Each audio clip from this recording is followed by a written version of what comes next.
बिस्मिल्लाहिर्रहमानिर्रहीम। अस्सलाम वालेकुम।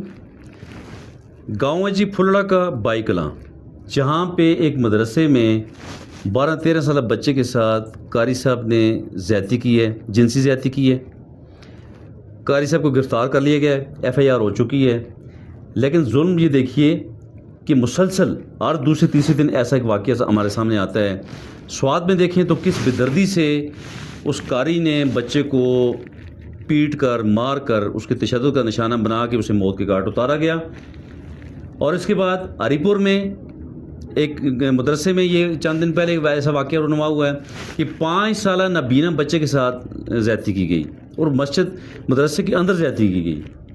क्या हमारी सूबाई गवर्नमेंट के पास कोई ऐसा मैकेनिज़्म नहीं है कि इन अदारों को, इन मदरसों को, इन तमाम स्कूलों को, तमाम तालीमी इदारों को चेक एंड बैलेंस कर सके?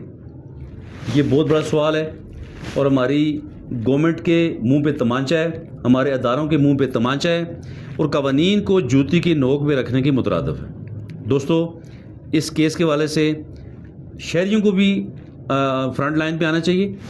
हमने अपने बच्चों की हिफाजत खुद अपने ज़िम्मे लेनी है, वरना किसी ने आके हमारे बच्चों की हिफाजत नहीं करनी। तो खुदारा बच्चों की हिफाजत के लिए मैदान अमल में आइए और अपने बच्चों को महफूज बनाने के लिए अदारों पे चेक एंड बैलेंस खुद रखिए।